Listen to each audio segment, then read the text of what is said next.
Hello दोस्तों, नमस्ते। आज की कहानी का नाम है बेघर। काव्या जैसे ही ऑफिस से आई, उसने आंगन में अपनी सास को चिल्लाते हुए सुना, हे राम, इतने फिर से खाना गिरा दिया। मैं तो परेशान हो गई इन दो माँ बेटी से। जो जी करता है कि दोनों घर से बाहर निकाल दो, फेंकूं, लेकिन क्या करूं, दुनिया और समाज की वजह से चुप बैठी हूं, वरना तो पंकज के जाते ही इस कलमुही को और इसकी औलाद को निकाल फेंकते घर से बाहर। फिर अपनी पोती खूबी के गाल पर एक जोरदार सा चांटा लगाते हुए खूबी के द्वारा फैलाए हुए खाने को समेटते हुए दादी देव की बड़बड़ रही थी और घर की दहलीज पर खड़ी हुई काव्या उसकी सारी बातें सुन रही थी। काव्या जानती थी कि उसके साथ देवयानी जी व्यवहार उसके लिए कभी सही नहीं था, लेकिन उसकी पोती के साथ तो इस तरह के व्यवहार करती यही नहीं जानती थी।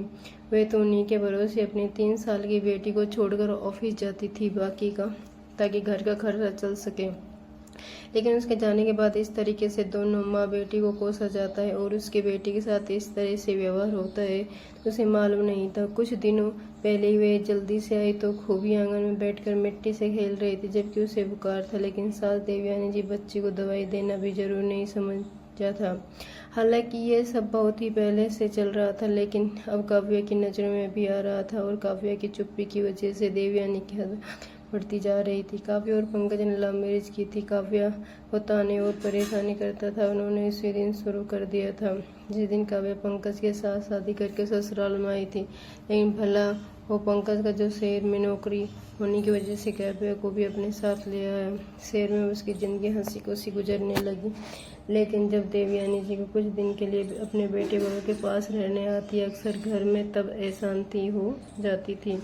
बहू को ताने देना, परेशान करना, उसके काम में कमी निकालना, ये सब देवयानी जी का सबसे प्रिय काम था। और अगर बहू कुछ समझाने करती तो वे मुंह फुला कर बैठ जाती, जिससे चलते फिरते पति पत्नी में बहस हो जाती। पहले तो पंकज को कुछ समझ नहीं आता था, लेकिन बाद में जब एक दिन बातों ही बातों में देवयानी ने पंकज से कहा कि काव्या तो शादी के 4 साल बाद भी तुम्हें औलाद नहीं दे पाई, इसलिए इस बांझ को उसके मायके में छोड़ा और दूसरी शादी कर ले, तब जाकर पंकज की आंखें खुली और उसे सब समझ में आने लगा।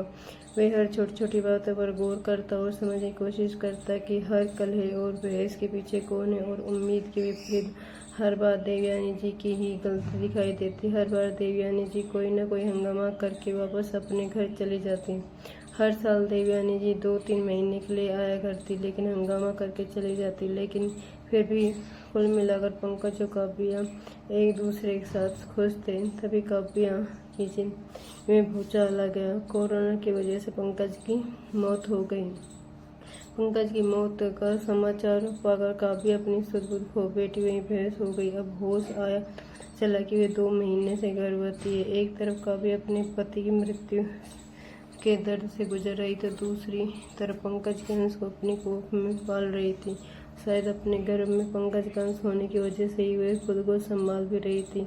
उसे तो खाने पीने का भी होश नहीं था, लेकिन जब तक उसे याद आता कि उसके घर में पंकज का अंश खुद को संभाल लेती, तब तक कर 7 महीने गुजरे और काव्या ने खूबी को जन्म दिया। रंग की सांवले के तीखे नैन नक्श वाली खूबी उस सबका मन मोह लेती, लेकिन अपनी दादी के दिल में कभी जगह नहीं बना पाई।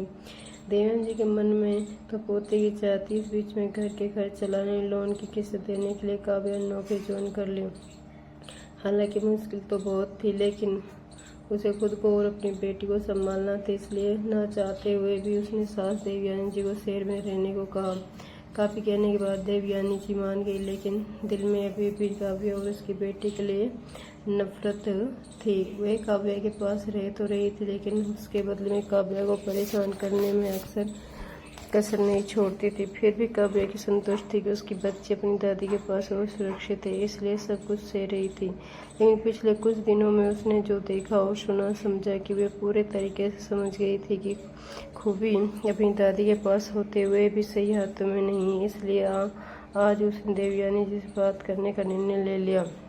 मम्मी जी किसे घर से निकालने फेंकने की बात कर रही हैं, मुझे और मेरी बेटी को। गुस्से और आत्मविश्वास से भरी हुई काव्या ने घर के अंदर प्रवेश करते हुए देवयानी जी से कहा, हाँ, तुम दोनों को ही घर से बाहर निकाल फेंकने चाहती हूँ। परेशान हो गई हूँ मैं तो। पूरा दिन इस कमबख्त को संभालो और तुम्हारा घर संभालो, और तुम किसी की बात की कोई अक्ल ही नहीं है, इसलिए तो मेरा बेटा भी चला गया। दिन रात तुमने उसे परेशान कर दिया था। खा गई तुम मेरे बेटे को। मम्मी जी, अपनी जबान और हाथ लगाम दीजिए। आपका बेटा मेरा पति भी था। और रही बात दोनों के बीच के झगड़ों की, तो कौन पत्नी के बीच कभी झगड़ा नहीं होता, और हमारे झगड़ों की तो हमेशा ही वजह आप ही रही हो। और दूसरी तरफ पंकज की मौत की वजह इस घर की कलह नहीं थी, उसकी मौत कोरोना से हुई थी, जो किसी की भी हो सकती। इसलिए आइंदा कुछ भी बोलने से पहले 2 बार सोच लीजिएगा। और हाँ, मेरी बेटी को इस घर के बाहर फेंकने सोचिएगा भी मत,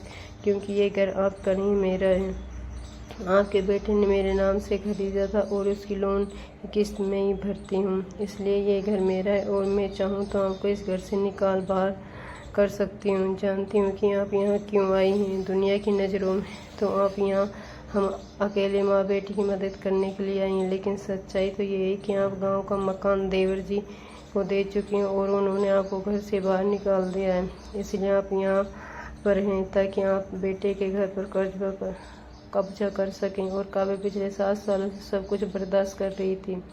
इसके इस रूप को देखकर देवयानी जी हैरान थी, और उससे भी ज़्यादा इस बात से कि उसे मकान को अपने बेटे का समझ रही थी। वे तो बहू के नाम है, और जो सच्चाई उन्होंने सबसे छुपा रखी थी कि उसके छोटे बेटे ने उन्हें अपने घर से निकाल दिया, वे सच्चाई काव्या को पता चल गई। मम्मी जी, माफ़ कीजिएगा, आप बड़ी हैं, लेकिन बड़ों की तरह व्यवहार भी कीजिए।